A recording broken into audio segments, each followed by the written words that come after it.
Perjalanan mudikku kali ini terasa lebih panjang dari biasanya. Aku sudah mengemudi lebih dari 8 jam dari Jakarta menuju kampung halaman di Blitar. Tapi entah kenapa, sore itu aku merasa luar biasa lelah. Mata rasanya berat sekali. Jalanan sepi, hujan rintik, dan langit mendung menggantung seperti tak berniat memberi cahaya. Jam menunjukkan pukul 5 sore saat aku memutuskan untuk mencari tempat istirahat. Dan di sanalah aku melihat sebuah papan kayu usang, nyaris tumbang di pinggir jalan kecil bercabang ke arah hutan. Tulisan di papan itu hanya satu kata, Karangsari. Aku tidak pernah dengar nama desa itu sebelumnya. Aku buka Google Maps, dan anehnya, nama Karangsari tidak terdeteksi. Tapi ada jalan tanah yang jelas terlihat, dan entah kenapa, aku merasa tertuntun untuk berbelok ke sana. Jalan kecil itu mulai menurun, dipagari pepohonan tua dengan akar-akar yang menjulur liar ke pinggir aspal. Udara berubah drastis. Dingin, lebih dingin dari udara sore biasanya. Dan sunyi, tidak ada suara serangga, tidak ada burung, tidak ada angin. Hanya bunyi ban mobilku menggilas kerikil dan ranting kering. Setelah sekitar 15 menit menyusuri jalan yang seolah tak ada ujungnya, aku tiba di sebuah gapura batu tua berlumut dengan tulisan samar-samar. Selamat datang di Desa Karangsari. Yang aneh adalah, gapura itu seolah baru dibangun. Meski lumut menempel di mana-mana, cat putih di beberapa bagian masih terlihat segar, seperti baru dicat ulang. Tapi oleh siapa? Aku pelan-pelan masuk ke desa itu. Rumah-rumah panggung dari kayu berjajar rapi, namun semuanya sepi. Tidak ada aktivitas warga, tidak ada suara.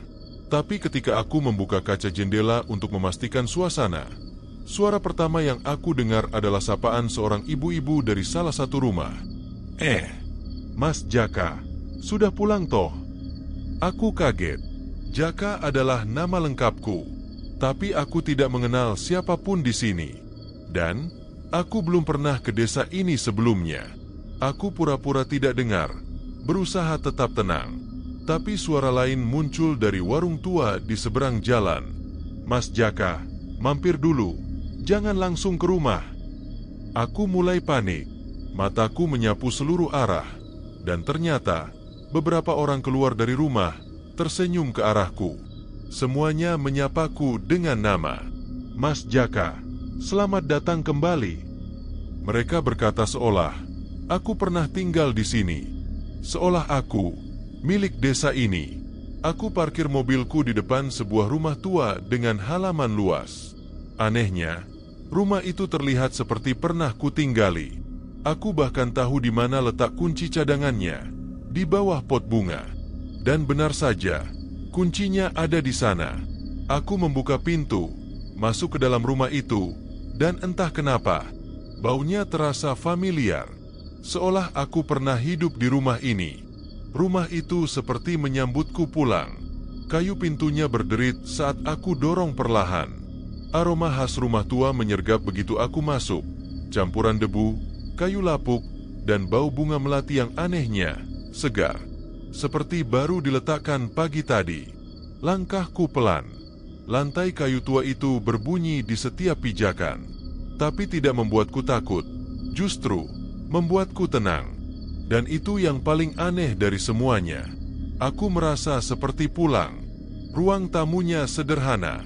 Ada kursi rotan, meja kayu, dan satu lemari kaca tua di sudut ruangan. Di atas meja, ada teko besi dan 2 gelas kaca. Dan salah satu gelasnya masih berembun, seperti baru dipakai. Tapi tidak ada siapa-siapa di rumah itu selain aku. Aku berjalan pelan ke arah dinding ruang tamu, di mana tergantung satu deretan bingkai foto tua. Semuanya hitam putih. Wajah-wajah orang kampung dengan senyum kaku. Pakaian zaman dulu. Sorot mata yang seperti melihat langsung ke dalam jiwamu. Dan di antara semua foto itu, aku melihat satu bingkai kecil di pojok. Mataku terpaku. Napasku seketika berat. Itu aku. Itu benar-benar wajahku. Masih muda. Mungkin sekitar umur 20-an. Aku mengenakan baju putih, berpeci, dan tersenyum canggung ke arah kamera. Tapi itu bukan foto masa kini. Itu foto lama. Terlihat dari warnanya yang mulai menguning dan tepian bingkai kayu yang retak karena usia. Aku dekati foto itu. Menggigil. Kupastikan lagi. Itu benar-benar aku. Tapi kapan aku pernah difoto seperti ini? Dan siapa yang meletakkan fotoku di rumah yang bahkan tidak pernah ku kenal? Seketika ada suara dari belakangku. Suara pintu kamar terbuka dengan pelan. "Mas Jaka." Suara perempuan, lembut, samar, memanggilku dari arah dalam. Jantungku seperti berhenti. Aku membalikkan badan cepat, tapi tidak ada siapa-siapa. Pintu kamar itu terbuka sendiri. Dalamnya gelap total. Aku hampiri perlahan. Setiap langkah seperti didorong rasa penasaran dan ketakutan yang sama besarnya.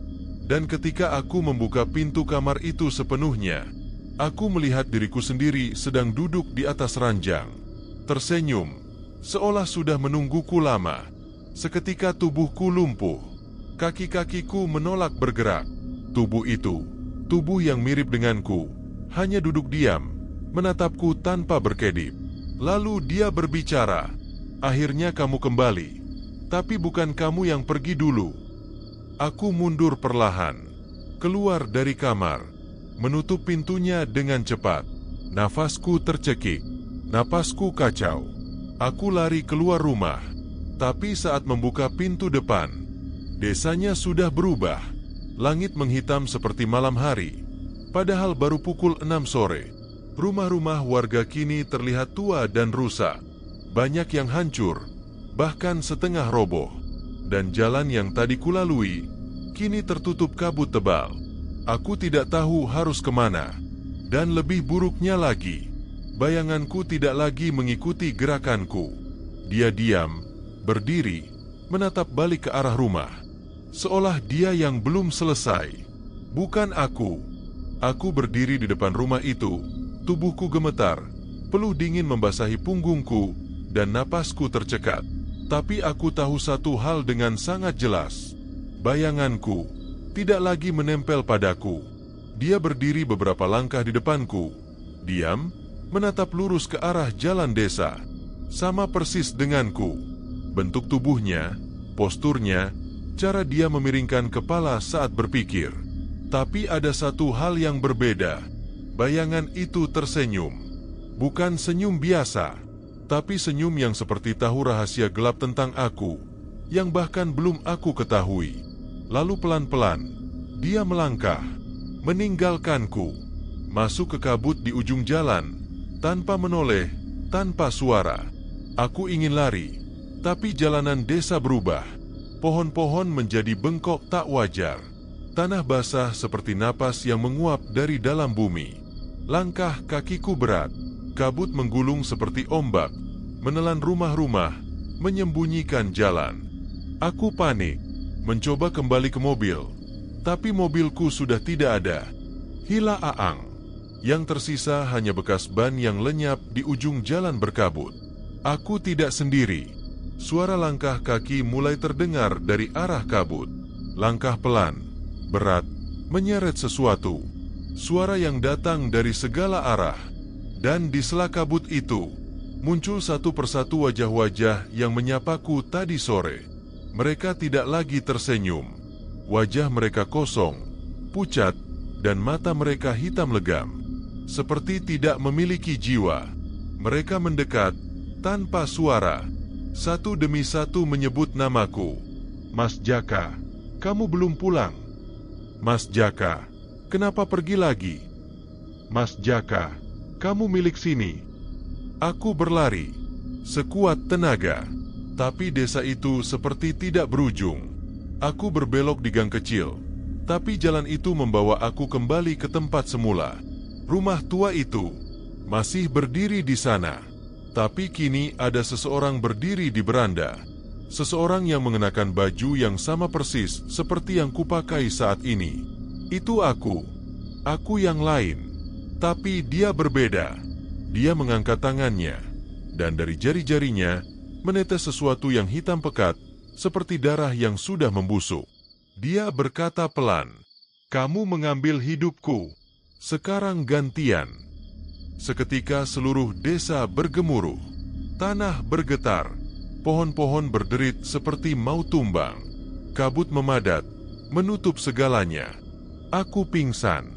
Dan saat aku membuka mata, aku sudah berada di dalam kamar rumah itu. Di tempat tidur yang sama. Dalam posisi yang sama. Seperti aku yang tadi kulihat duduk di sana. Dan di dinding, ada cermin besar. Tapi pantulan di cermin itu, bukan aku, melainkan dia, bayanganku. Dan dia tersenyum. Aku duduk di ranjang itu, masih di kamar yang remang dan pengap.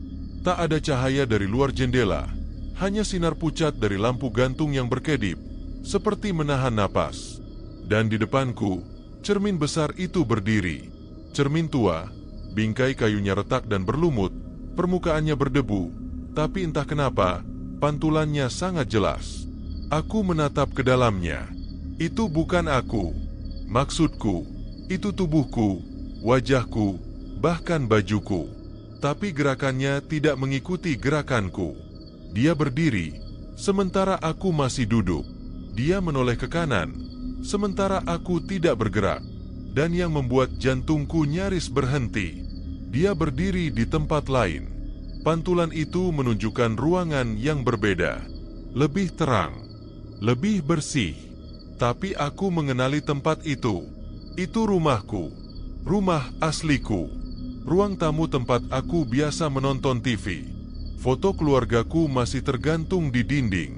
Dan dari balik cermin, dia, orang yang memakai tubuhku, sedang berbicara dengan ibuku. Aku melihat mereka duduk bersama, tertawa, dan ibuku memeluknya. Seolah dialah aku, seolah dia lebih aku daripada aku sendiri. Tanganku gemetar. Aku berdiri, mencoba menyentuh permukaan cermin, dan saat jariku menyentuhnya, dia menatap balik ke arahku. Untuk pertama kalinya, dia sadar bahwa aku melihatnya. Dia berjalan mendekat dari sisi seberang. Wajahnya datar, matanya kosong, dan saat dia tepat di depan cermin, dia menempelkan tangannya di sisi yang berlawanan dari milikku. Tapi bukan itu yang paling membuatku panik. Tangannya bisa menembus permukaan cermin. Tangannya perlahan menjulur ke arahku, menembus kaca seolah cermin itu bukan batas apapun. Aku mundur, tergelincir dan jatuh ke lantai kayu yang dingin. Tapi cermin itu tetap berdiri tegak, dan tangan itu terus menjulur keluar, mencengkeram udara, mencariku. Lalu tiba-tiba, pantulan cermin berubah. Kini aku melihat diriku sendiri. Tapi bukan versi yang barusan. Ini lebih tua. Matanya dalam, kulitnya pucat, rambut acak-acakan seperti belum pernah tidur selama seminggu. Dan latar belakangnya adalah kamar ini. Aku melihat masa depanku. Masa depan di mana aku tidak pernah bisa keluar dari rumah ini. Aku bangkit, lari keluar kamar. Tapi lorong rumah itu terus memanjang. Dindingnya seperti hidup, bergelombang, merapat perlahan. Suara bisikan terdengar dari balik kayu. "Jaka, kamu sudah pulang. Jaka, jangan lari lagi." Aku menabrak pintu depan, membukanya dengan tenaga penuh. Dan saat terbuka, aku kembali melihat desa itu. Tapi sekarang, semuanya penuh orang. Mereka berdiri diam, membentuk barisan di tengah jalan. Wajah mereka kosong, mata mereka hitam, dan semua menatap ke arahku. Di antara mereka, aku melihat diriku lagi, berdiri di tengah kerumunan. Tersenyum. "Tempatmu sudah tersedia." Aku berdiri di ambang pintu rumah itu. Nafasku tak beraturan. Di depan sana, jalan desa yang tadi sepi kini penuh sesak dengan kerumunan manusia. Tapi bukan manusia biasa. Wajah-wajah mereka seperti patung lilin yang setengah meleleh. Kulit pucat, bola mata seperti kabur, dan semua berdiri mematung, menghadapku, seolah menyambutku. Di tengah mereka, ada aku. Aku versi lain, sosok yang mengenakan baju yang sama, tapi posturnya lebih tegap, wajahnya lebih bersih, dan senyumnya lebih nyata dibanding senyumku sendiri. Dia melangkah ke depan. Dari kerumunan, hanya dia yang bergerak. Langkahnya tenang. Dan ketika jaraknya hanya tinggal 2 meter dariku, dia berhenti, menatap dalam. "Kamu sudah pernah pergi dari sini, kan?" Aku menggeleng, bingung, panik. "Aku cuma istirahat sebentar. Aku nggak tahu tempat ini." Dia tersenyum. "Itu masalahnya. Kamu pernah lahir di sini." Ucapan itu membuat darahku berhenti mengalir. Otakku tak bisa langsung mencerna. Tapi dia melanjutkan, "Kamu anak desa ini. Tapi waktu bayi, kamu dibawa pergi. Diambil paksa oleh orang luar. Desa ini tidak lupa. Dan sekarang kamu kembali." "Nggak mungkin. Aku lahir dan besar di kota. Aku nggak kenal tempat ini." "Kamu lupa. Tapi kami tidak. Kamu pernah pergi. Dan tidak boleh pergi 2 kali." Tubuhku melemas. Tapi aku paksakan bicara. "Tapi aku bukan bagian dari tempat ini. Aku bukan siapa-siapa di sini."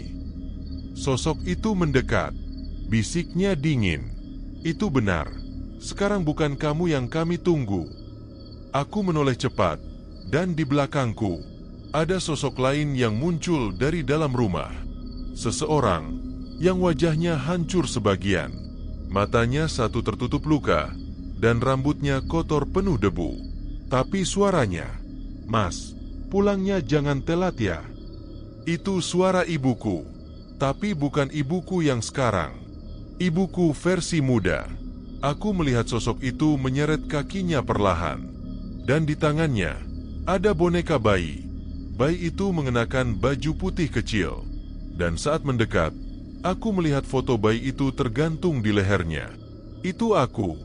Bayi itu. Aku. Aku mundur. Makin panik. Tapi jalan di belakangku sudah tertutup kerumunan orang. Seseorang membisikkan di telingaku, "Kamu pernah keluar. Sekarang kamu harus ganti." Tiba-tiba, tubuhku ditarik. Beberapa warga desa menahanku. Kuat sekali.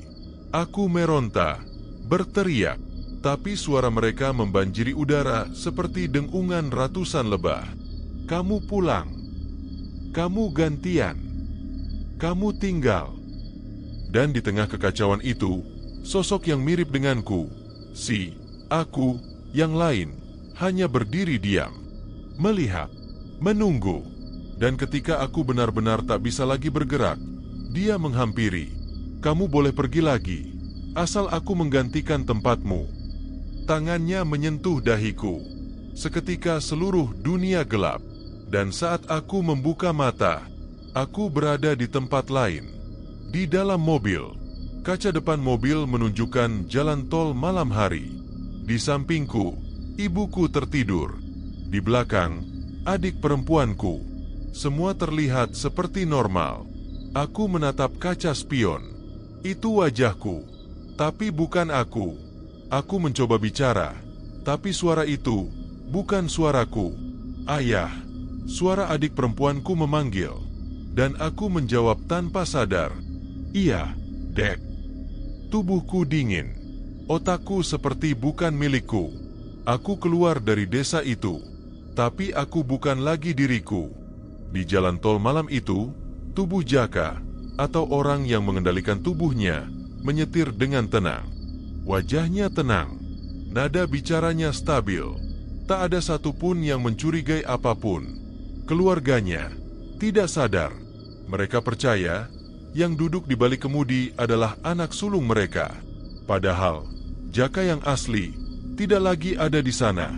Sementara itu, di desa Karangjati, di sebuah kamar tua di rumah yang nyaris roboh, seseorang duduk memeluk lututnya. Tubuhnya kurus. Bajunya koyak, matanya kosong, mulutnya kadang menggumam, kadang hanya membisu. Itu Jaka, yang asli. Jiwanya ditinggalkan. Dia duduk di sudut kamar, menatap ke dinding yang penuh coretan. Di sana, dia menulis tanggal-tanggal. Entah sudah berapa banyak. Tapi yang aneh, sebagian besar tanggal itu bukan hari ketika dia di desa, melainkan hari-hari masa kecilnya. Hari ulang tahun, hari pertama masuk SD, hari pertama ke rumah sakit karena sakit perut. Bahkan, hari pertama ia mencium gadis yang disukainya. Aku ingat, semua ini, dulu aku. Suara Jaka mengalun pelan, seperti suara orang yang bangun dari mimpi terlalu panjang. Di luar, angin berhembus. Suara pelan seperti anak kecil tertawa menyusup ke sela-celah dinding kayu yang rapuh. Jaka berdiri. Pelan. Dia menyusuri lorong rumah. Sepi. Tapi dia tahu, dia tidak sendirian. Di cermin tua yang pernah memantulkan versi palsu dirinya, kini memantulkan kekosongan. Tak ada bayangan. Tak ada pantulan. Seolah dirinya tak lagi diakui sebagai manusia. Dia keluar rumah. Desa itu tidak berubah, tapi juga tidak lagi nyata. Langitnya gelap, seperti malam yang terjebak. Tidak ada pagi, tidak ada siang. Pohon-pohon berdiri diam, tapi daunnya seolah mengamati. Dan rumah-rumah tidak lagi sunyi. Jaka mulai mendengar suara tangisan. Dari balik rumah-rumah itu, ada suara-suara orang menangis. Laki-laki, perempuan, anak kecil. Suara itu memenuhi seluruh desa. Satu pintu rumah terbuka. Seorang pria tua keluar. Wajahnya kusam, matanya sembab. Kamu juga ya? Kamu juga ditinggal? Jaka menatapnya, perlahan-lahan mengangguk. Pria itu tertawa, tapi bukan tawa bahagia. Kita ini, orang-orang yang dilupakan. Jiwa-jiwa yang tertinggal. Tubuh kita sudah dipakai orang lain. Dia menunjuk ke arah langit. Yang di luar sana, mereka hidup sebagai kita. Tapi kita di sini, tetap terkurung. Karena kita pernah mencoba kabur, dan gagal. Jaka jatuh terduduk. Semua penjelasan itu membuat pikirannya runtuh. Kalau begitu, apa yang harus kulakukan? Aku tidak bisa keluar. Aku harus kembali ke keluargaku. Pria itu menatapnya, pelan menjawab, kalau kamu ingin kembali, kamu harus ambil tubuhmu lagi. Caranya? Gantian, kamu harus mengorbankan orang lain. Di dunia nyata, Jaka palsu, duduk di ruang makan malam bersama keluarganya. Ibunya tersenyum, adiknya tertawa. Semua terlihat bahagia. Tapi mata Jaka yang palsu menatap ke kaca jendela. Dan di sana, dia melihat bayangan. Bayangan Jaka yang asli. Berarti apa? Berarti, jiwanya belum sepenuhnya hilang. Jaka duduk di tanah, bersandar di batang pohon tua di tengah desa. Langit di atasnya seperti malam yang tak pernah selesai. Hitam, lembab, menekan. Di kejauhan, suara-suara itu masih terdengar. Tangisan, ratapan, bahkan beberapa suara tawa pelan yang mengerikan. Pria tua yang sebelumnya bicara dengannya, kini berdiri di sampingnya. Kalau kamu ingin kembali ke dunia nyata, kamu harus cari seseorang yang bisa kamu tukar. Seseorang yang tersesat. Seseorang yang datang dengan niat tidak murni. Kalau kamu bisa memancingnya masuk ke desa ini, kamu bisa keluar.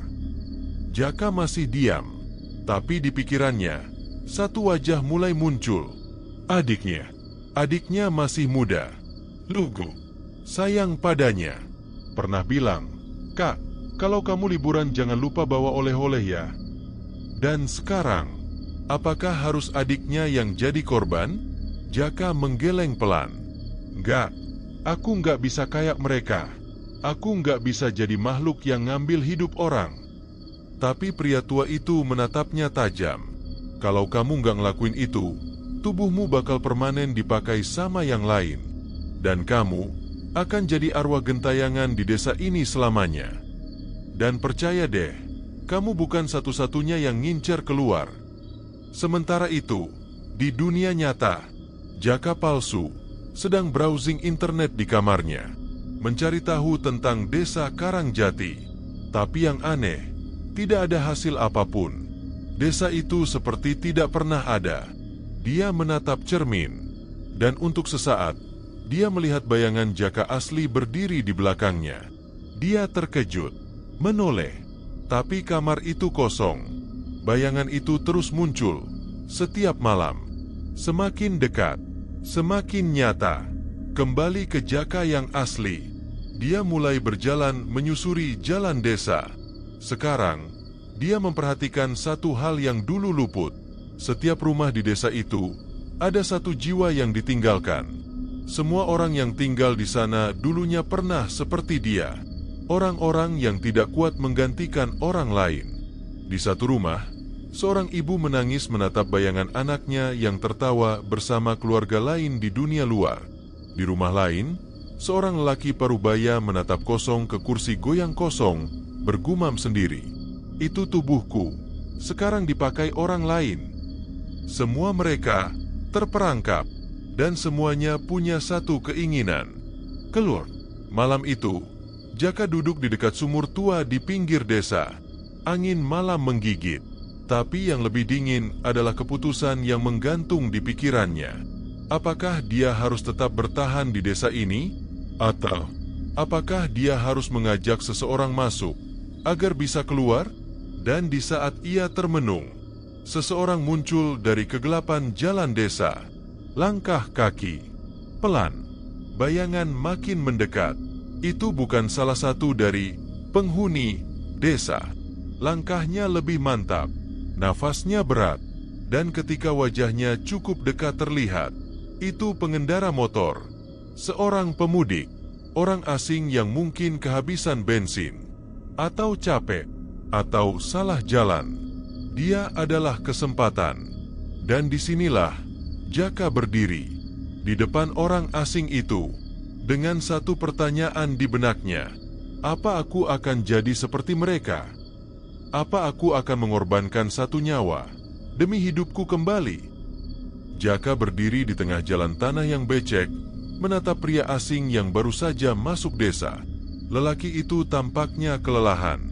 Jaketnya lusuh, helmnya masih menggantung di tangan, dan wajahnya kebingungan. Permisi, Pak. Saya nyasar ya. Tadi GPS saya ngaco. Saya cuma mau cari tempat istirahat sebentar. Jaka tidak langsung menjawab. Dia hanya menatap. Dan dalam hatinya, ada perang. Satu sisi dari dirinya berteriak, "Ini kesempatanku." Tapi sisi lainnya merasa seperti akan membunuh seseorang dengan tangan kosong. Lelaki asing itu mengedarkan pandangannya, menatap rumah-rumah tua, langit desa yang kelam, angin yang aneh. Desa ini sepi banget ya? Iya, kata Jaka pelan. Orang-orang di sini gak terlalu suka sama orang luar. Oh, saya cuma mau numpang istirahat bentar, Mas. Nanti juga jalan lagi. Ya, boleh. Sini aja. Ada rumah kosong di situ. Jaka menunjuk rumah tempat dia pertama kali terbangun di desa itu. Langkah lelaki itu mulai menuju rumah itu. Tapi belum 5 langkah, dia menoleh dan tersenyum. Masnya tinggal di sini ya? Dulu, pernah. Oh, tapi kayaknya saya pernah lihat Mas. Deh. Jaka langsung menegang. Lihat di mana? Tanyanya cepat. Kayaknya pernah lihat wajah Mas di pinggir jalan pas saya lewat tadi. Di poster atau apa gitu. Tapi lupa. Poster? Jaka baru sadar. Tubuhnya yang asli, yang sekarang ditempati Jaka palsu, sedang dicari. Mungkin keluarganya membuat selebaran. Mungkin ada berita hilangnya dia. Jadi tubuhku masih bisa ditemukan, pikir Jaka. Tapi itu berarti, kalau dia bisa keluar dan mengambil alih lagi, semuanya belum terlambat. Sementara itu, di dunia nyata, Jaka palsu mulai gelisah. Bayangan Jaka asli makin sering muncul. Kadang di kaca, kadang di televisi yang sedang mati, bahkan di layar HP. Dia mulai bicara sendiri, tertawa, menangis. Ibunya mulai merasa aneh. Dan malam itu, adiknya memergoki, "Jaka, berdiri di depan cermin sambil berkata, "Kamu nggak bisa ambil lagi. Ini tubuhku sekarang." Kembali ke desa Karangjati. Lelaki asing tadi kini duduk di dalam rumah kosong, membuka jaketnya. Jaka berdiri di pintu, menatap dengan mata kosong. Pria tua dari sebelumnya muncul di belakang Jaka. "Kalau kamu nggak cepat, tubuhmu akan rusak. Lama-lama, jiwamu akan lebur jadi abu. Kamu akan jadi bagian desa ini selamanya." Jaka menelan ludah, lalu berbalik ke arah lelaki asing itu. Dan saat dia hendak melangkah masuk, tiba-tiba lelaki itu menoleh dan bertanya, "Mas, kalau saya ketiduran di sini, nggak apa-apa kan? Nggak bakal aneh-aneh?" Jaka hampir menjawab, tapi sesuatu dalam hatinya berontak. Tangan Jaka gemetar, kakinya goyah. Tiba-tiba bayangan ibunya muncul dalam pikirannya. Suara adiknya, kenangan masa kecil. Kalau dia menukar tubuh dengan orang ini, lelaki ini takkan pernah kembali. Akan jadi seperti dia. Akan jadi bagian dari desa ini, sendirian. Dia menutup matanya, mencoba memaksa, tapi tubuhnya menolak. "Kamu nggak tega?" bisik si pria tua. "Kamu pikir orang lain bakal peduli? Semua orang di sini dulunya juga nggak tega, tapi mereka semua akhirnya nyerah." Jaka membuka matanya, memandang lelaki asing itu untuk terakhir kalinya. Lalu, berlari. Dia keluar dari rumah itu, menembus jalan desa. Nafasnya ngos-ngosan, tapi bukan karena takut, karena dia sudah memutuskan. Dia lebih baik hilang selamanya daripada menjadi monster. Namun saat dia hendak meninggalkan desa, dia melihat bayangannya sendiri berdiri di tengah jalan. "Tubuhmu sudah rusak," katanya. "Kalau kamu nggak ganti, kamu akan hancur. Tapi aku belum sempurna juga. Aku butuh kamu untuk tetap di sini." Dan saat itu, Jaka menyadari pertarungannya belum selesai. Malam itu, angin desa Karangjati berubah. Tidak lagi dingin dan samar, tapi tajam dan berat. Langkah kaki Jaka berhenti di pertigaan jalan desa. Di depannya, Jaka palsu berdiri. Wajahnya meniru, tapi matanya berbeda. Penuh keyakinan, penuh kelicikan. "Kamu pikir bisa lari? Tubuh itu udah jadi milikku. Kamu terlalu lambat, terlalu lemah." Jaka menatapnya dengan tenang. "Tubuh itu bukan milikmu. Kamu cuma makhluk penunggu yang ngerampas. Dan aku nggak akan tinggal diam." Jaka palsu tersenyum sinis. "Kamu nggak punya apa-apa di sini. Bahkan desa ini lebih milik kami. Kami yang nunggu. Kami yang sabar. Kami yang tahu rasa sakit ditinggalin. Kamu cuma satu dari banyak yang gagal." Tiba-tiba tanah bergetar pelan. Dari balik pepohonan, satu persatu bayangan penghuni lama desa mulai bermunculan. Mereka bukan manusia. Mereka adalah jiwa-jiwa tertinggal yang gagal kembali ke tubuh mereka dan akhirnya berubah. Tubuhnya samar, matanya kosong, tapi langkah mereka mengarah pada Jaka. Jaka terjebak, tapi tiba-tiba terdengar suara, "Kak, kakak di mana?" Itu suara adiknya, adik Jaka. Suara itu bukan dari desa, tapi dari dunia nyata.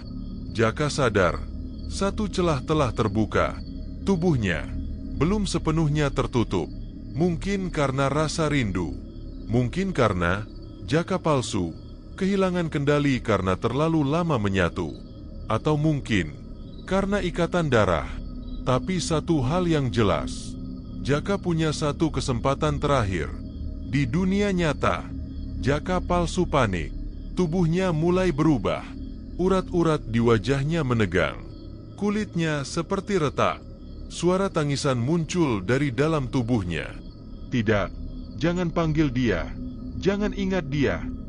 Ibunya memeluk adiknya. "Terus panggil kakakmu. Nak, terus panggil. Dia bisa dengar." Dan suara itu sampai ke Jaka. Dia menutup mata. "Kalau aku bisa kembali, aku harus melawan." Dan begitu matanya terbuka, semua penghuni desa menyerang. Mereka mencakar, menarik, menggigit. Tapi Jaka terus berdiri. Jaka palsu berteriak, "Berhenti! Ini milikku. Tubuh ini sudah jadi bagian dari desa." Tapi Jaka mengangkat tangannya, dan untuk pertama kalinya, dia melihat cahayanya sendiri. Bukan cahaya lampu, cahaya kenangan. Suara adiknya, senyum ibunya, tawa ayahnya. Semua itu membentuk cahaya putih yang menyelubungi tubuhnya, mengusir bayangan, mencairkan cengkraman desa. Jaka palsu mundur, tubuhnya terbakar oleh cahaya itu. Satu demi satu penghuni desa menjerit dan menghilang ke tanah. Dan di tengah cahaya itu, Jaka melangkah. Dalam dunia nyata, tubuh yang sebelumnya diam, tiba-tiba menggigil. Nafasnya kembali, matanya berkedip. Ibunya menjerit, "Jaka, nak, kamu sadar?" Adiknya memeluknya, "Kak, kamu balik." Dan untuk pertama kalinya dalam waktu yang terasa seperti bertahun-tahun, Jaka menjawab, "Aku pulang." Tapi, tunggu dulu. Saat semua terlihat kembali normal, di cermin kamar Jaka, bayangan Jaka masih berdiri. Tapi bayangan itu tidak bergerak sama sekali. Matanya kosong, mulutnya diam. Dan saat Jaka menoleh ke cermin, bayangan itu tersenyum. Hari itu, suasana di rumah Jaka begitu hangat. Ibunya menyiapkan sarapan. Adiknya mengajak ngobrol tentang mudik. Bahkan tetangga-tetangga datang berkunjung. Semua orang senang karena Jaka akhirnya pulang. Tapi hanya Jaka yang tahu, dirinya tidak benar-benar utuh. Setiap malam, Jaka bermimpi dirinya berjalan sendirian di jalan tanah yang sama. Langitnya tetap gelap, rumah-rumah tua tetap berdiri. Dan, suara pria tua itu masih bergema, "Kamu pikir kami akan membiarkanmu pergi begitu saja?" Di dunia nyata, hal-hal aneh mulai terjadi. Jam di rumah Jaka selalu berhenti di pukul 2.13 dini hari, tanpa alasan. Cermin kamar Jaka sering berembun, meskipun tidak ada uap. Dan lebih dari itu, bayangannya kadang tidak mengikuti geraknya. Kadang bayangan itu terlambat, kadang berdiri lebih lama dari seharusnya. Kadang, bahkan tidak muncul sama sekali. Dan yang paling mengganggu, bayangan itu mulai tersenyum. Suatu malam, Jaka duduk sendiri di kamar. Lampu dimatikan, cermin di hadapannya. Dia ingin tahu siapa yang sebenarnya masih tinggal bersamanya. Dia bicara pelan, "Kalau kamu masih ada di sana, aku minta maaf. Tapi aku gak akan nyerah. Aku gak akan biarin kamu ambil hidupku lagi." Bayangan itu diam, tapi kemudian menundukkan kepala, lalu perlahan-lahan mengangkat tangan, dan mulai menulis sesuatu di permukaan cermin. Tanpa suara, hanya gerakan jari, tapi jelas, "Aku belum selesai." Beberapa hari kemudian, adiknya Jaka mulai sakit, demam tinggi, mengigau sambil menyebut, "Aku nyasar. Aku nyasar di desa." Ibunya panik, tapi Jaka langsung tahu, desa Karangjati belum selesai dengannya. Makhluk-makhluk itu tidak puas hanya kehilangan satu tubuh. Sekarang, mereka mengincar keluarga Jaka. Malam terakhir, Jaka membuat keputusan besar.